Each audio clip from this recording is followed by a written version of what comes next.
Hello students. So we are starting with the lecture number 6 of second chapter, that is sources of corporate finance. In this video we will be learning the public deposits. This question can be asked for 5 marks in your exam for short notes. So let's start with this lecture. So what is public deposit? The term deposit implies any money received by a company through the deposit or the loans collected from the public. Public deposit एक loan है जो public देती है. अभी हमने इसके पहले देखा था कि सोर्सेस ऑफ फाइनेंस के दो पार्ट्स होते हैं. ओन फंड जो हमने प्रीवियस लेक्चर में पूरा कंप्लीट कर चुके हैं, उसके बाद होते हैं बोरोड फंड. अब बोरोड फंड भी दो टाइप्स के होते हैं, long term and short term. Long term में डिबेंचर्स और बॉन्ड्स. फोर्थ और फिफ्थ लेक्चर में डिबेंचर्स और बॉन्ड्स हमने कंप्लीट कर लिया. शॉर्ट टर्म में सबसे पहला होता है पब्लिक डिपॉजिट. तो पब्लिक डिपॉजिट आप समझ के रहेंगे. Public deposit is an borrowed fund and it is an short term in nature. Okay, और ये एक लोन फंड है. तो इस लेक्चर में हम पूरा पब्लिक डिपॉजिट के बारे में पढ़ने वाले हैं. डिपॉजिट ये वर्ड आपने सुना रहेगा. जैसे हम पैसे बैंक में डिपॉजिट करते हैं तो बैंक वाला क्या करता है, सपोज़ हम अपने पैसे बैंक में डिपॉजिट करते हैं और बैंक वाला, सपोज़ मिस्टर ए ने 10,000 डिपॉजिट किया बैंक में, और बैंक वाला इसका 10,000 में से कुछ CRR SLR लेस करने के बाद वो किसी कंपनी को लोन दे देगा. फिर कंपनी वाले इसको इंटरेस्ट देंगे 10%, और इस 10% में से बैंक वाला 2% अपने पास खुद रखेगा और 8% इन्वेस्टर को देगा, अकाउंट होल्डर को देगा.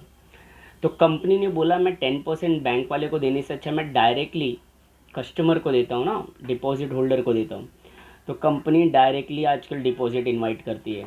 डायरेक्टली मतलब पब्लिक को बोलती है, instead of going depositing into bank you deposit into directly company. तो पब्लिक से डायरेक्टली लोन ले लेती है in terms of money, in terms of amount. ठीक है, तो इसमें कोई फेस वैल्यू नहीं होता. डायरेक्टली कंपनी बोलती है लोन दो, जितना भी आप लोन दोगे उस पर आपको इंटरेस्ट मिलेगा, और कुछ दिनों के बाद, साल 2 साल या 6 महीने के बाद आपको उसके ऊपर रीपेमेंट भी मिल जाएगा. इंटरेस्ट भी मिलेगा प्लस रीपेमेंट भी मिल जाएगा. तो deposit means what? It deposit implies any money received by a company through the deposit or loans collected from the public. Listen, public deposit invite करना सिर्फ पब्लिक कंपनी को ही अलाउड है. Provides the power to the central government to make the rules and regulation for controlling public deposit. Government of India has made companies acceptance of deposit rule 1975. तो central government के हाथ में है पूरा power public deposit कैसे invite करना है, किसको इनवाइट करना चाहिए, सारे रूल्स एंड रेगुलेशंस बनाने के. ओके, तो डिपॉजिट में कुछ रूल्स है वो हम देखते हैं. सबसे पहला है कि डिपॉजिट सिर्फ और सिर्फ पब्लिक कंपनी इनवाइट कर सकती है, प्राइवेट कंपनी. प्राइवेट कंपनी को अगर इनवाइट करना है तो उसको प्राइवेटली इनवाइट करना पड़ेगा, मतलब अपने फ्रेंड से, नेबर से, पहचान वालों से लेना पड़ेगा. लेकिन पब्लिक कंपनी पब्लिकली डिपॉजिट्स को इनवाइट कर सकती है, मतलब पब्लिक को डायरेक्टली अनाउंस कर सकती है कि आप हमारे कंपनी में पैसे डिपॉजिट कर सकते हैं. तो ओके, फिर पब्लिक डिपॉजिट कोई सिक्योरिटी नहीं देती, मतलब कंपनी कोई सिक्योरिटी नहीं देती, मतलब ये कोई सिक्योर्ड नहीं है. मतलब कंपनी डिबेंचर्स में कैसा प्रॉमिस करती थी और एश्योरेंस देती थी, कुछ ना कुछ असेट्स चार्ज पे रखती थी, उसी तरह से डिपॉजिट्स में कोई भी सिक्योरिटी कंपनी नहीं देती. इसीलिए public deposit totally unsecured loan है. याद रखना, ये अनसिक्योर्ड लोन है. पब्लिक को कोई भी चार्ज ऑन असेट्स नहीं मिलता. ठीक है.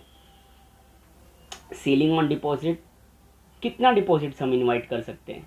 अब लाइक अगर अनसिक्योर्ड रहेगा तो कंपनी तो चाहेगी कि ज़्यादा से ज़्यादा, जब कंपनी डूबने वाली हो तो ज़्यादा से ज़्यादा पैसे हम डिपॉजिट इनवाइट कर ले और बाद में कंपनी को डुबा दे. तो डिपॉजिट होल्डर कोई असेट पे चार्ज भी नहीं लेगा. लेकिन सुनो, कंपनीज एक्ट 1956 में लिखा था कि only 25% of paid up capital मतलब शेयर्स के जितने पैसे आ चुके हैं प्लस रिजर्व्स, जितने भी आपके रिजर्व्स है उसका 25% ऑफ अमाउंट ही आप डिपॉजिट इनवाइट कर सकते हो. मान लो कि आपका पेड अप कैपिटल और रिजर्व्स मिला के 1 करोड़ हो गए, तो आप मार्केट से 25 लाख पब्लिक डिपॉजिट इनवाइट कर सकते हो. डिपॉजिट्स का मैच्योरिटी रेट क्या है? तो मैच्योरिटी डेट है, शॉर्ट टर्म है इसीलिए 6 मंथ से लेके 36 मंथ्स, मतलब 3 साल तक इसका मैच्योरिटी डेट होता है। इंटरेस्ट कंपेरेटिवली बैंक से ज़्यादा देती है company, higher than bank. Register for of deposit, जितने लोग डिपॉजिटर्स डिपॉजिट करते हैं उनका एक रजिस्टर बनता है जिसे हम कहते हैं रजिस्टर ऑफ डिपॉजिटर्स। और स्टेटस क्या है, डिपॉजिट जिसने किया उसका कंपनी में स्टेटस क्या है, क्योंकि उसने लोन दिया है इसलिए वो क्रेडिटर है कंपनी का। तो याद रखो 5 मार्क का ये शॉर्ट नोट्स आने वाला है।